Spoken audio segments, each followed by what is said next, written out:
안녕하세요. 사연을 즐겨 듣는 20대 후반 여성입니다. 저는 얼마 전 회사에 입사한 지 1년을 간 넘겨 처음으로 연봉 협상을 하게 되었는데요.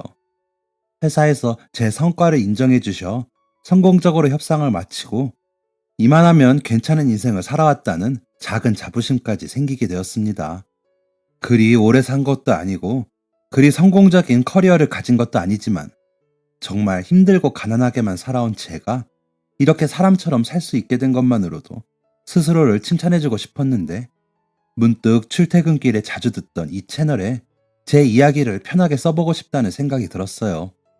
사연을 보내면서 그간 힘들었던 일들을 정리하고 앞으로 어떻게 살아갈지 생각도 할 수 있을 것 같고 무엇보다 그동안 출퇴근하면서 들었던 수많은 감동 사연들에 저 또한 깊은 감동을 받았던 적이 많았기에 제 이야기가 이 채널의 청취자분들께 힘이 될 수 있다면 무척 좋을 것 같다는 생각을 했습니다.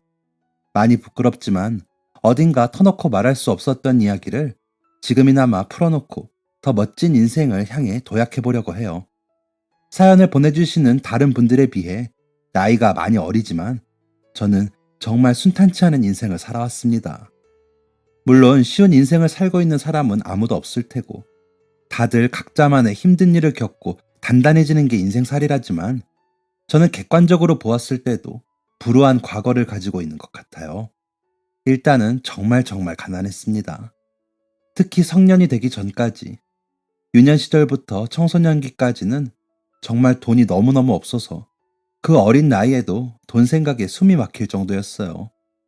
학교를 다니는 내내 전교에서 저보다 더 가난한 아이가 없을 정도니 말 다 했죠.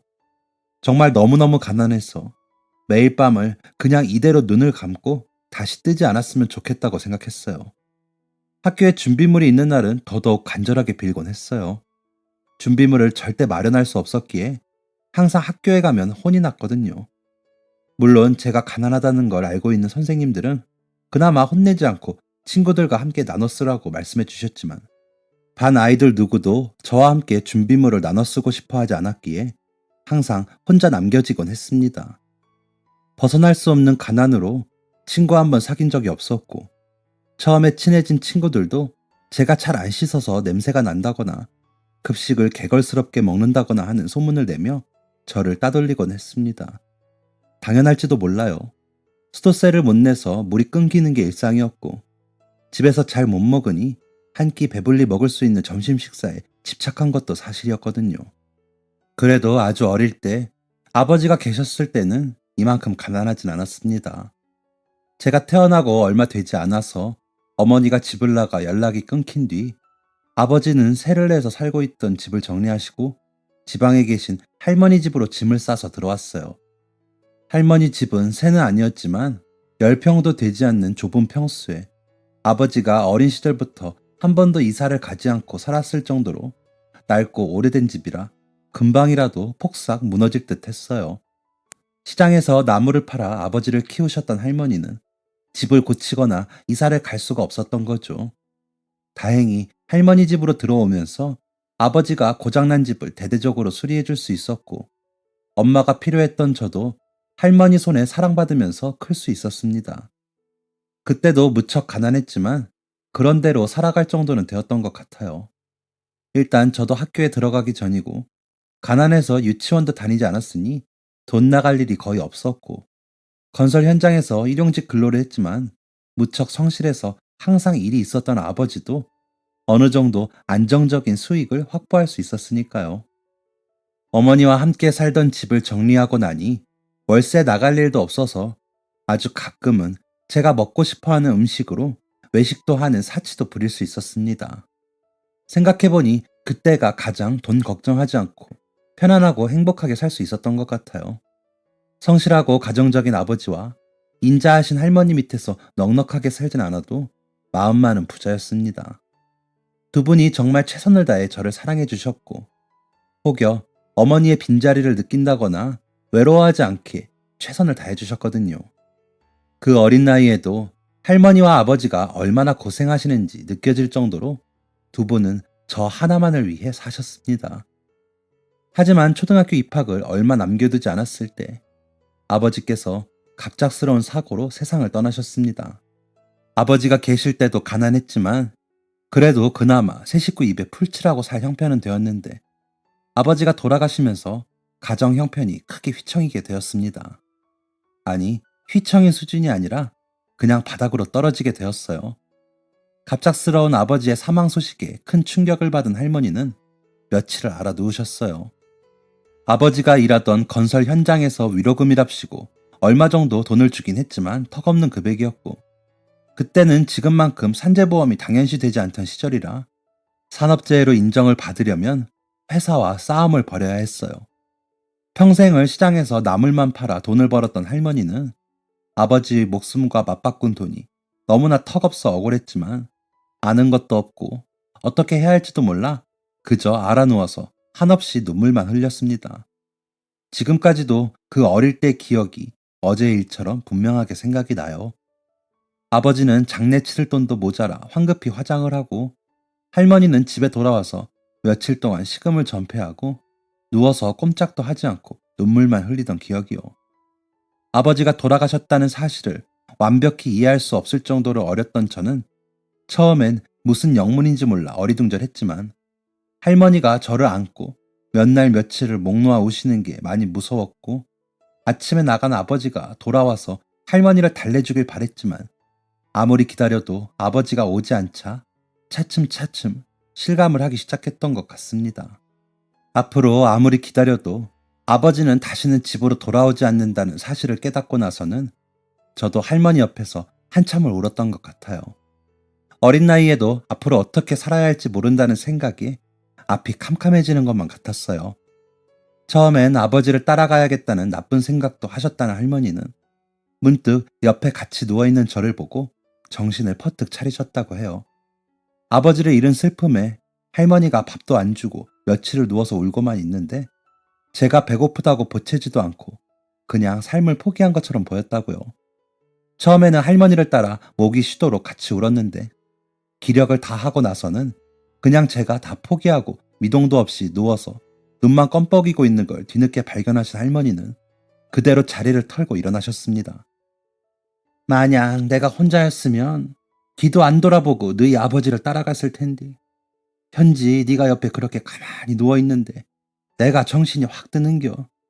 이 어린 놈 데리고 뭐 하는 짓인가 해서 내가 정신 차리고 니를 살려야지. 그래야 하늘에 있는 너희 아버지가 마음 편하게 지낼 거 아니여. 애미가 되어서 아들놈 하늘에서도 마음 편하게 못 지내게 하면 안 되잖여. 그래서 정신을 차리고 살다 보니 시간 지나서 생각해 보니까 내가 니를 살린 게 아니고 현지 니가 나를 살린 것 같아. 그때 너희 아버지 따라갔으면 그냥 죽는 건데 현지 니를 보고 나서 살 생각이 딱 든 거 아니여. 할머니는 자라면서 저에게 가끔씩 이런 이야기를 하셨어요. 제가 없었으면 그때 할머니도 삶을 포기했을 텐데 제가 성인이 될 때까지는 살아서 저를 돌봐줘야겠다는 생각을 해서 여태까지 사셨다고요. 할머니가 이런 이야기를 하시면 저는 마음이 참 아파서 항상 눈물이 나곤 했습니다. 할머니가 저 때문에 얼마나 고생하셨는지를 잘 알기 때문이에요. 남들은 다들 은퇴하고 쉬는 연세에 잠도 쪼개가면서 나무를 하나라도 더 팔려고 시장바닥에서 고생고생 하시면서 얼마나 힘드셨을까요? 비가 오나 눈이 오나 폭염이 쏟아져도 한파가 몰아쳐도 하나라도 더 팔아서 저에게 뭐 하나 더 해주시려고 그렇게 고생을 하셨습니다. 학교를 다니면서 끝없이 따라다니는 가난이라는 꼬리표와 아이들의 따돌림이 참 상처도 많이 되고 힘들기도 많이 힘들었지만 할머니 앞에서 티를 내지 못했던 이유는 저보다 할머니가 훨씬 더 고생하시는 걸 알기 때문이었습니다. 그래서 항상 상처를 받을 때마다 공부 열심히 해서 꼭 훌륭한 사람이 되어 할머니 호강시켜드리고 저를 따돌린 아이들에게 보란 듯 잘 살겠다는 다짐을 하곤 했어요. 학교에선 아이들의 은근한 따돌림과 무시 때문에 힘들었지만 집에 오면 할머니의 무한한 사랑 덕분에 마음속 상처를 치유받을 수 있었던 것 같아요. 할머니는 가난했지만 누구에게도 기죽지 않고 무척 씩씩하고 친절한 분이셔서 오랫동안 함께 장사해온 시장 상인들과도 두루두루 다 친하게 지내셨고 항상 다른 이웃들에게 따뜻한 관심을 기울여 주셨습니다. 아마 제가 학교에서 따돌림을 받는다는 것도 진작에 알고 계셨을 거예요. 항상 제 표정이 좋지 않은 날이면 어떻게든 기분을 풀어주려고 노력하셨고, 더 따뜻하고 용기를 주는 말씀을 해주셨거든요. 저희 집도 가난하지만 더 힘든 처지에 있는 이웃들을 보면 항상 팔다 남은 나물이라도 챙겨주시려고 하셨고, 가끔씩 외상도 해주시고 덤도 엄청나게 얹어주시곤 했습니다. 다른 상인분들은 그런 할머니를 보고 남는 게 뭐 있냐며 그렇게 장사하지 말라고 타박을 주시곤 했지만, 할머니의 따뜻한 마음을 무척 좋아하셨고, 할머니의 유일한 손녀인 저도 참 예뻐해 주셨어요. 그 덕분에 저도 크게 마음을 다치지 않고 지금까지 잘 지내온 것 같습니다. 지나고 나서 생각해보면 참 다행인 일이에요. 할머니의 성격을 많이 닮은 것도 저의 큰 장점이고요. 다행히도 중학교에 올라가서는 아이들도 철이 조금씩 들기 시작해서 초등학교 때처럼 대놓고 따돌리거나 가난하다고 놀리는 일이 점점 줄어들었고, 조금이지만 대화를 나누는 친구도 생기게 되었습니다. 저도 저대로 공부하느라 여념이 없었기에 혹여나 누가 저를 가난하다고 무시하거나 놀려도 크게 신경도 쓰지 않았어요. 그런 사소한 것 때문에 공부할 시간을 날리는 게 너무 아깝다는 생각을 했거든요. 그때쯤 할머니의 연세가 많아지시며 건강이 점점 악화되기 시작했기에 더더욱 마음이 급했습니다. 한시라도 빨리 할머니를 쉬게 만들고 싶다는 생각뿐이었으니까요. 놀림을 받아도 신경 쓰지 않고 제 할 일만 하기 시작하니 저를 따돌리거나 괴롭히려고 하던 아이들도 점점 시들시들해지고, 고등학교에 갔을 때 저는 가난에도 불구하고 열심히 공부하는 모범생 이미지가 되어 있었죠. 선생님들도 저를 무척 예뻐하셔서 참고서나 문제집을 지원받을 수 있는 여러 프로그램을 소개해 주셨고, 장학생 제도나 교내 지원 프로그램도 이것저것 많이 알려주셔서 고등학교에 가서는 조금 더 편하게 공부할 수 있었습니다. 하지만 하늘은 끝까지 제 편이 아니었어요.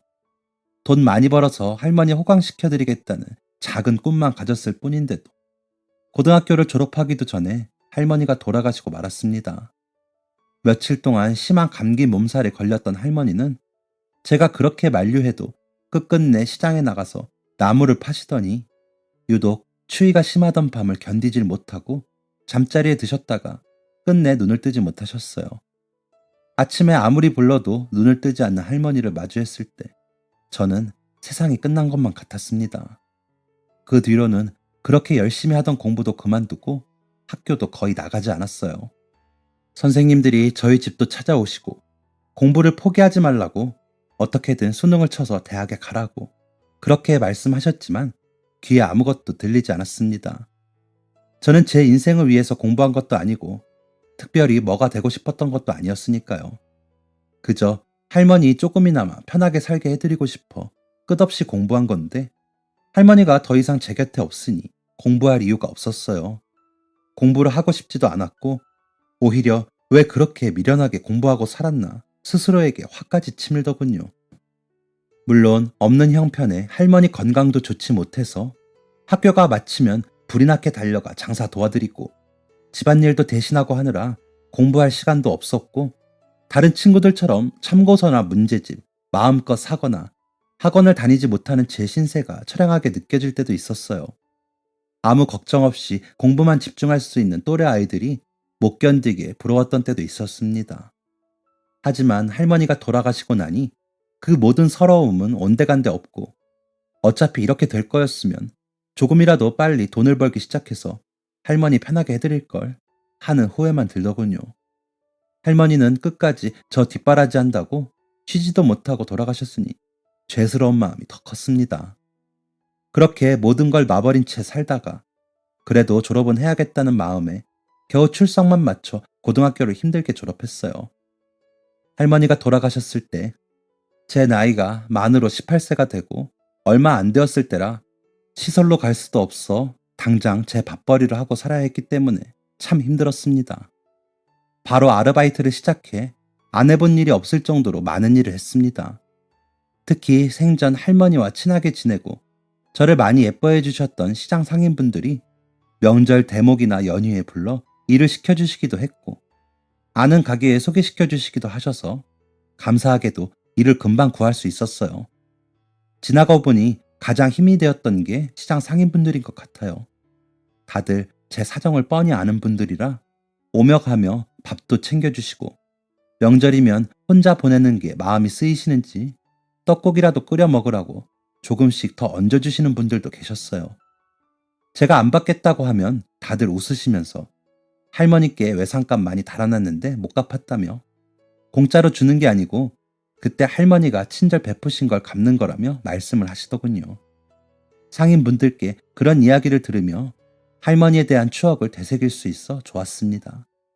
일하면서 할머니 이야기 들으면 아, 우리 할머니가 이런 분이셨지 하는 자부심이 생기더라고요.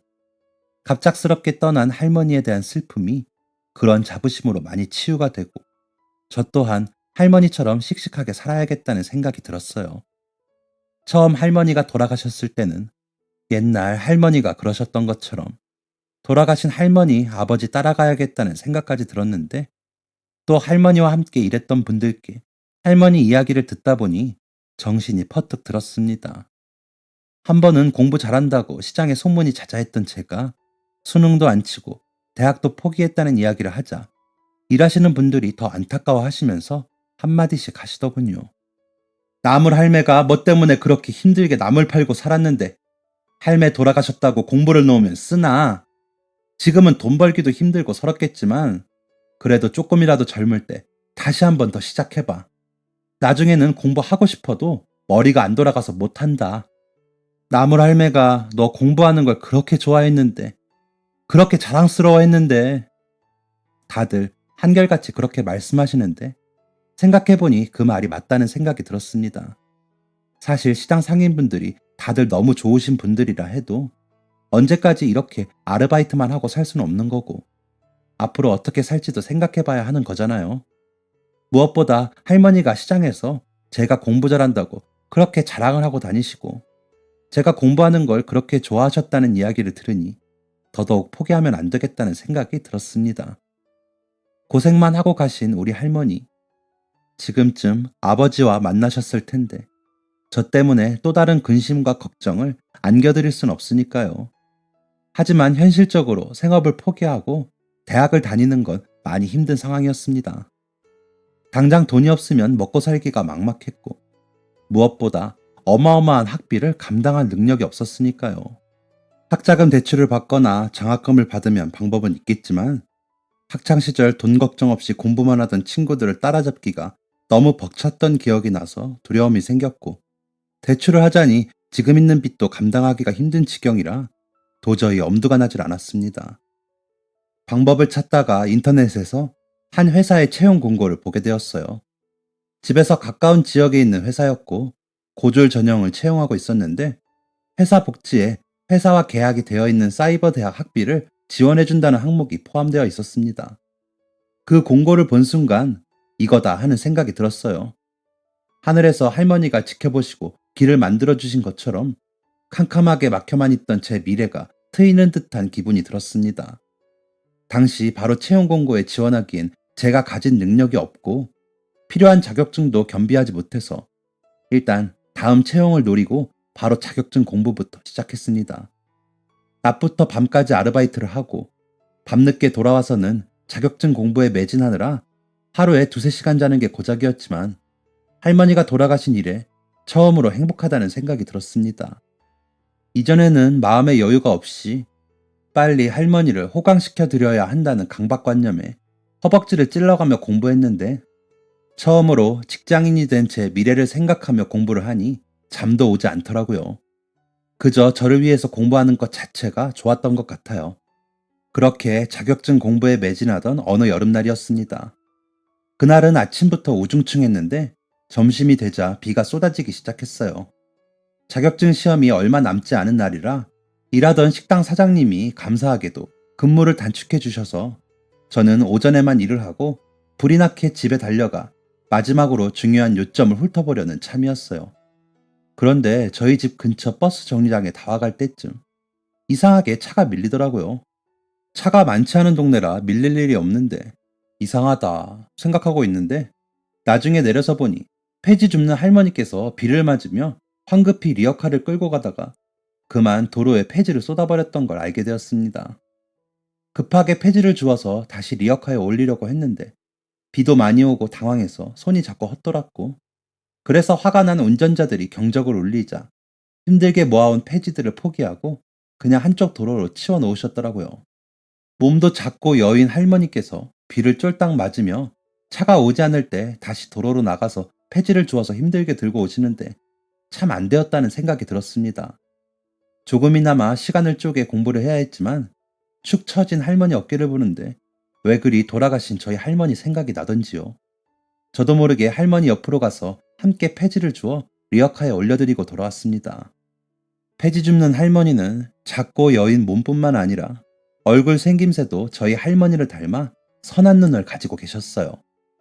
그 선한 눈에 눈물이 글썽글썽해서 저에게 고맙다는 말씀을 계속 하시는데 제가 마음이 더 찡해서 괜찮다고, 이웃끼리 돕고 사는 거 아니겠냐고 별것 아니라는 말씀을 드리고 집으로 돌아왔습니다.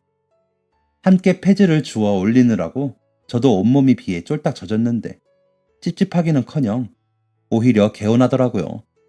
돌아가신 할머니도 그렇게 가난하게 살면서도 힘든 이웃을 보면 외면하지 못하셨던지라 할머니의 가르침을 따른 것 같아 뿌듯한 마음이 들었어요.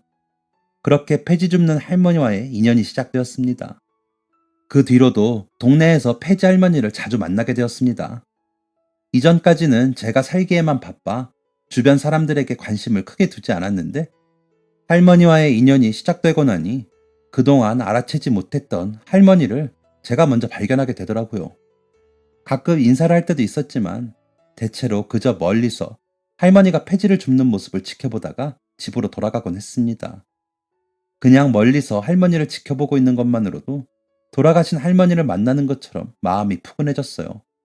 그러다 가끔은 폐지가 너무 많아 리어카를 끌기 버거우신 것 같으면 가끔 집 앞까지 리어카를 대신 끌어드리기도 하고, 종종 택배를 시키거나 해서 집에 종이 박스가 생기면 잘 펼쳐서 할머님께 갖다 드리기도 하면서 가끔씩이나마 안부를 묻고 지냈습니다. 그렇게 그저 가끔 지나가다 만나서 안부를 묻고 사소하게 도우며 지내는 동네 이웃이라고만 생각하고 지냈는데 생각지도 못한 일이 일어나 지금은 할머니와 친손주처럼 애틋한 인연이 되었으니 참 신기한 일이라는 생각이 들어요. 그것도 그냥 평범한 인연이 아니라 상상치도 못했던 행운으로 제 인생을 180도 바뀌게 해주신 분이니 더더욱 신기하고 소중한 인연이네요. 폐지 줍는 할머니와 인연이 깊어지게 된 건 제가 그토록 바라던 회사에 면접을 보러 가는 아주 중요한 날이었어요. 꼬박 1년을 기다려 필요한 자격증을 다 준비했고 조금이나마 합격 가능성을 높이기 위해 어학 점수까지 어느 정도 만들어 놓고 지원을 했습니다. 당당하게 서류 합격을 하고 마지막 관문인 면접만을 남겨놓고 있었죠. 무척이나 떨렸지만 그동안의 제 노력을 옆에서 지켜봐 주셨던 시장 상인분들이 끊임없이 용기를 주시고 무엇보다 할머니가 지켜주실 거라는 응원의 말씀을 해주셔서 자신감도 꽤 생겼어요. 제가 보기에도 서류가 꽤 괜찮았기에 면접에서 큰 실수만 하지 않으면 가능성이 있겠다는 생각이 들었습니다. 많이 늦었지만 아르바이트생이 아닌 회사원이 되어 사회생활을 시작한다는 뿌듯함과 또 꿈꾸던 대학 공부를 할 수 있을 거라는 희망이 마음속에서 용솟음치고 있었어요. 면접을 망치면 안 된다는 생각에 큰 마음 먹고 단정해 보이는 새 옷도 사고 단화도 하나 샀습니다. 마지막으로 옷을 산 게 언제였을지 모를 정도로 까마득했는데 새 옷을 입고 거울 앞에 서니 달라진 제 모습에 자신감이 조금 더 생겼습니다.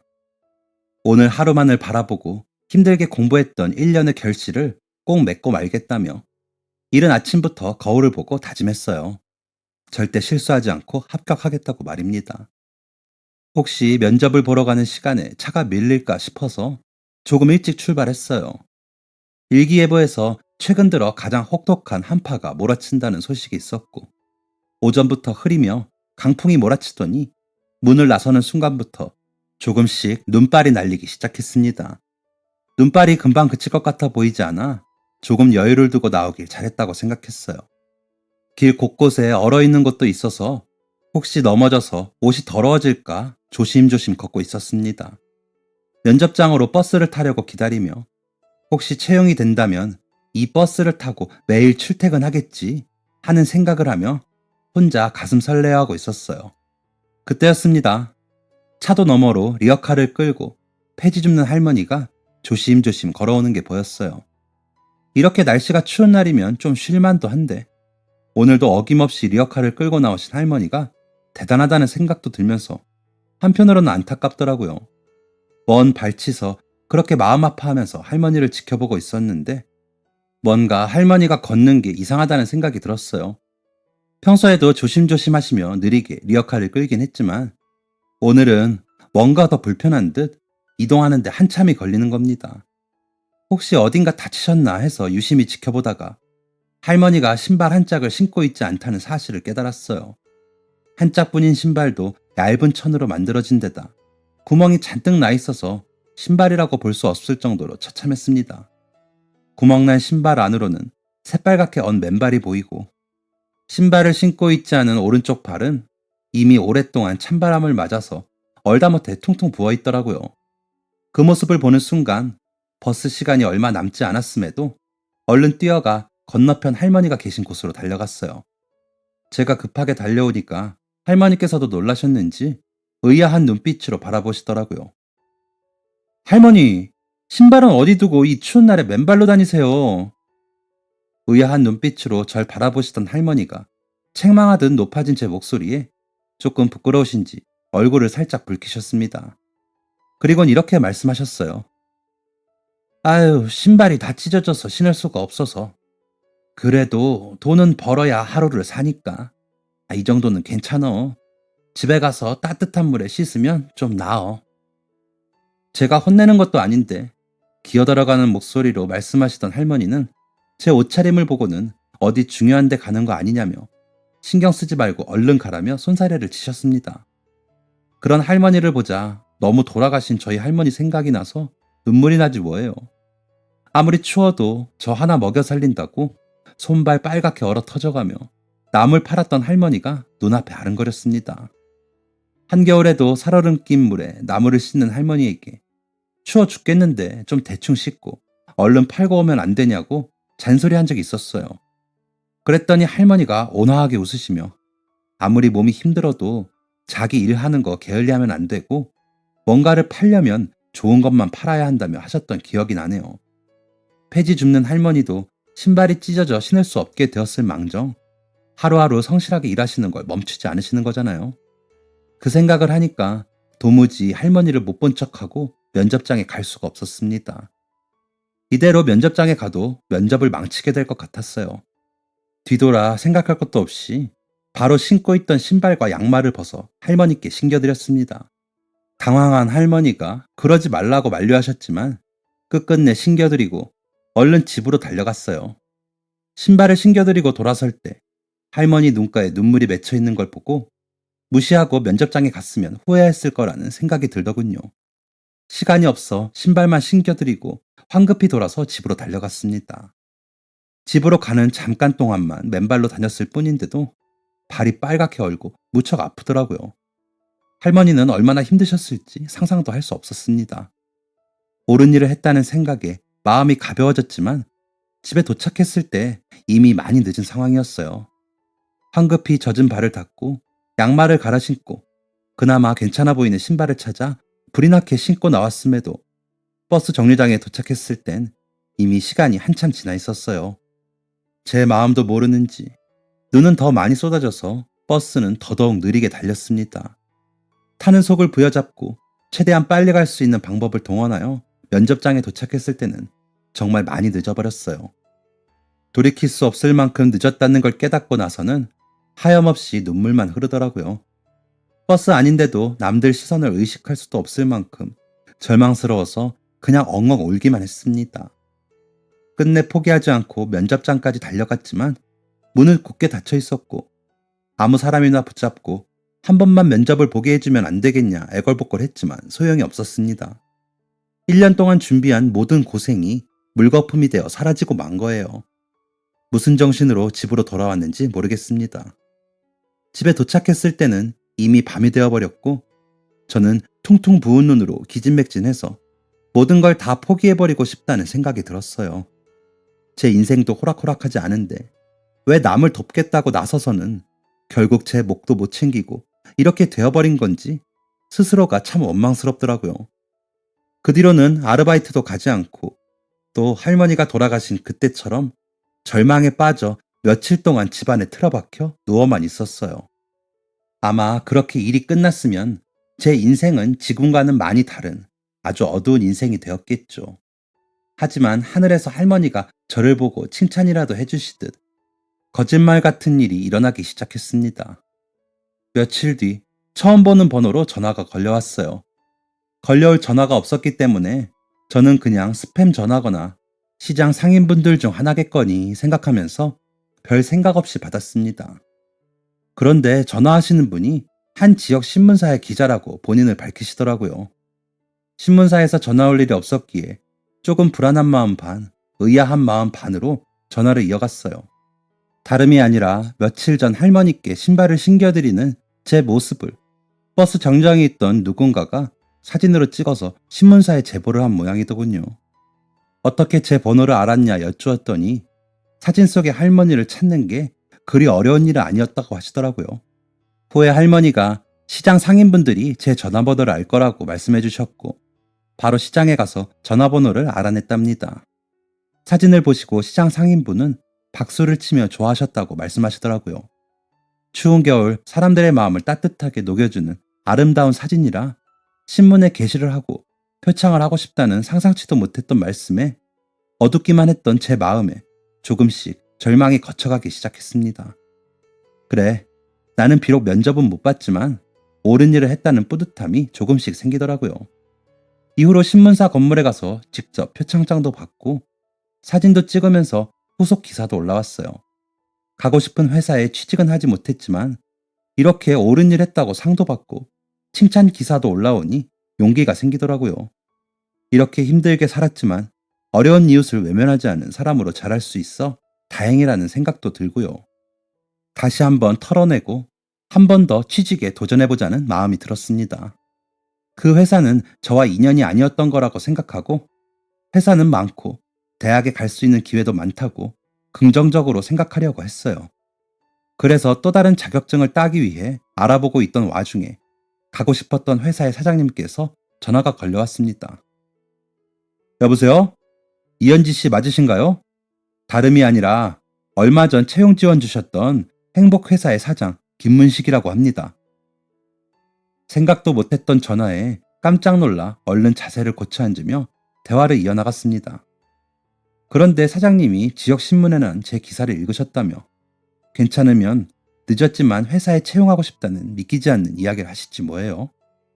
안 그래도 현지 씨 서류에 있는 자기소개서를 읽으면서 참 좋다고 이런 분이면 우리 회사에 꼭 채용하고 싶다는 생각을 하고 기대하고 있었는데 현지 씨가 면접장에 제 시간에 안 나타나셔서 의아하게 생각했어요.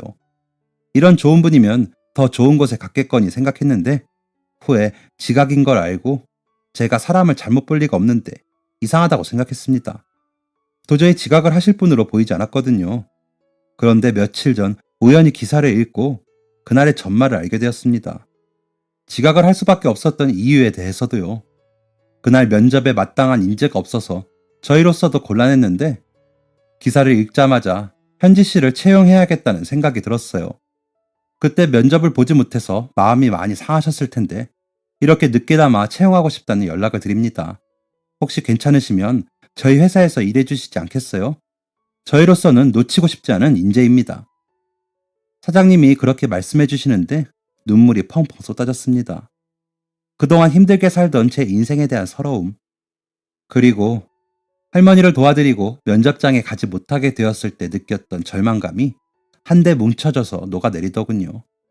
제안을 받고 펑펑 울기만 하는 제가 바보 같았을 텐데도 사장님께서는 저를 기다려주시고 제가 입사하겠다는 말을 하자 무척 기뻐해 주셨어요. 그렇게 거짓말처럼 한 편의 드라마나 영화처럼 저는 회사에 입사할 수 있게 되었습니다. 그 일이 있고 지금은 입사한 지 1년이 조금 넘었어요. 참 많은 일이 있었지만 입사를 하고 난 뒤에는 정말 적성에도 잘 맞고 재미도 있어 하루하루를 아까워하면서 살고 있습니다. 취직을 하고 난 뒤 할머니를 찾아가서 꼭 안아드렸어요. 할머니도 저를 보고 눈물을 흘리며 고맙다는 말씀을 하시더라고요. 그래서 저는 아니라고, 할머니 덕분에 제가 취직이 되었다고, 감사하다고 한참이나 서로 껴안고 눈물만 흘렸습니다. 그날 사실 할머니를 무시하고 면접을 보러 갔어도 제가 합격했을 거라는 보장이 없잖아요. 회사에 입사하게 만들어주신 분이 다름 아닌 할머니 덕분이라는 생각이 들어서 항상 감사하게 생각하고 있습니다.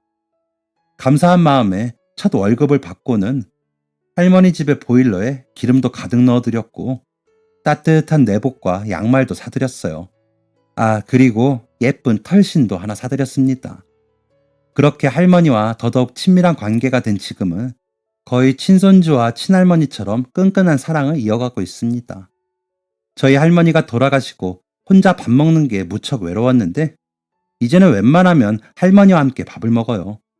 월급날엔 고기를 사서 할머니 댁으로 가 구워 먹기도 하고 할머니가 좋아하시는 음식 기억해놨다가 외식을 하러 가기도 합니다. 할머니도 가족이 없이 외롭게 살고 계셨는데 제가 자주 들리니 참 행복하다며 저를 정말 예뻐해 주시네요. 피 한 방울 맺어지지 않아도 이렇게 끈끈한 가족 관계가 될 수 있다는 사실이 신기하기만 합니다. 이 사연을 작성하며 참 감사한 분들이 많다는 생각이 새삼스레 드네요. 할머니께도 감사드리지만 제가 할머니께 신발을 신겨드리는 모습을 사진으로 찍어서 제보해 주신 시민분, 신문 기사를 작성해 주신 기자분, 그리고 그 글을 보고 저를 채용해 주신 사장님까지 제가 수많은 분들께 빚을 지고 있다는 생각을 했어요. 이 빚을 앞으로도 성실하게 갚아 나가겠습니다. 저희 할머니가 아무리 가난하고 힘들게 살아도 정말 가난한 사람은 마음이 좁고 여유가 없는 사람이라고 했어요. 돈이 다가 아니라고요. 아무리 힘들어도 남들에게 못 팔 물건 팔지 않고 좋은 것만 해주려고 노력하며 힘든 사람 보면 지나치지 말고 하나라도 도와주라고 항상 입이 마르도록 강조하셨습니다. 그런 이야기를 듣고 자란 저도 결국 그 말이 가장 맞는 말이라는 생각이 드네요. 물론 저는 제가 할머니를 도와드린 것보다 제가 받은 게 더 많다는 생각에 앞으로도 열심히 이웃들에게 관심을 가지며 살아야겠다는 생각이 들었어요. 사연을 전해드리며 청취자 여러분들도 돈이 다가 아니라는 저희 할머니의 말씀 마음속에 새기고 사셨으면 좋겠습니다. 지금 당장은 힘들어도 착하고 성실한 마음으로 본인이 옳다고 생각하는 마음으로 살아가면 꼭 보답받게 되는 날이 올 거예요. 사연을 마무리 지으며 지금까지 긴 이야기 들어주신 청취자분들께 깊은 감사를 드립니다. 모두 행복하시고 건강하시길 바라겠습니다. 지금까지 사연 들어주셔서 감사합니다. 사연이 재밌으셨다면 구독과 좋아요를 눌러주세요. 감사합니다. 안녕히 계세요.